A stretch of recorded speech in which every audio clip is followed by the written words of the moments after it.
Segundo o Instituto Trata Brasil, falta de água é um problema para 18,3% da população do estado de Minas Gerais, o que representa 3.763.582 pessoas.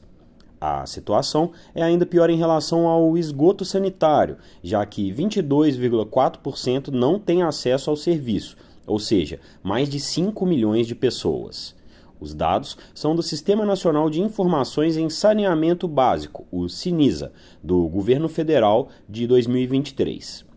O município de Januária, no norte de Minas, localizado à beira do rio São Francisco, é um dos mais importantes para a região e serve como porta de entrada para o Parque Nacional Cavernas do Peruaçu, reconhecido como Patrimônio Mundial Natural da Humanidade pela Unesco, no último dia 13 de julho. A cidade e os arredores receberam mais de 1 milhão em investimentos em saneamento básico pelo Universaliza Minas, e a reportagem do Estado de Minas foi conferir as ações desenvolvidas. Na comunidade quilombola do Lapão, a 11 quilômetros do centro de Januária, a entrega mais recente das obras ocorreu há cerca de um mês. E, segundo Ana Paula Pires Pereira, líder comunitária local, a novidade foi recebida com muita felicidade. Ela lembra que antes o abastecimento era feito por meio de cisternas e a água não era tratada. Por vezes, relata pequenos animais mortos, encontrados já em estado de decomposição dentro do reservatório. A gente tinha realmente um sofrimento, 3 dias sem água. E hoje ela fala assim, nossa, minha filha, graças a Deus, quando eu abro a torneira, a água tá forte. Ela fica feliz. Hoje a gente, todo momento que a gente vai na torneira, a gente encontra água. Na época da seca, as cisternas secam e deixam as casas sem água por dias. Nessas ocasiões, a solução é buscar água em cidades próximas ou aguardar a chegada de caminhões-pipa fornecidos pela prefeitura. Com o tempo, a comunidade passou a contar com abastecimento por meio de um sistema de poços artesianos e bombas hidráulicas, mas também sem tratamento. Hoje, grande parte da comunidade divide o consumo entre a água do poço e da Copasa, devido a um receio: o preço da conta. Juvenal Martins, de 48 anos, e sua esposa Ivani, de 40, relatam que recebe o abastecimento da Copasa há um mês, mas utiliza apenas para consumo da família.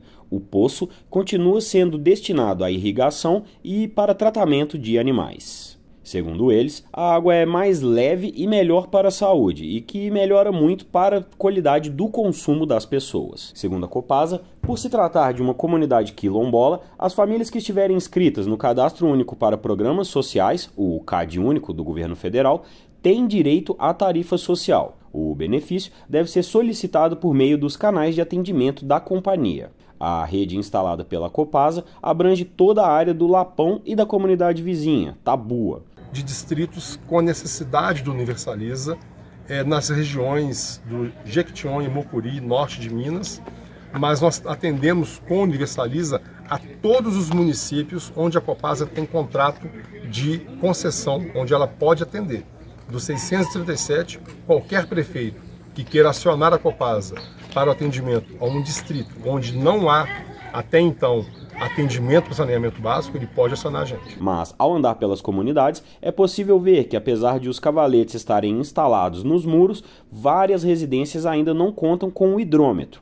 Isso se deve, dentre outros motivos, pela falta de numeração das casas. O gerente regional da Copasa em Januária, Edson da Mota Marinho Filho, esclarece que a solicitação do serviço depende da colocação do número nos imóveis, o que precisaria ser feito pela prefeitura. A líder comunitária Ana Paula explica que essa e várias outras dúvidas surgiram entre os integrantes da comunidade e que no início o contato com a Copasa estava mais difícil.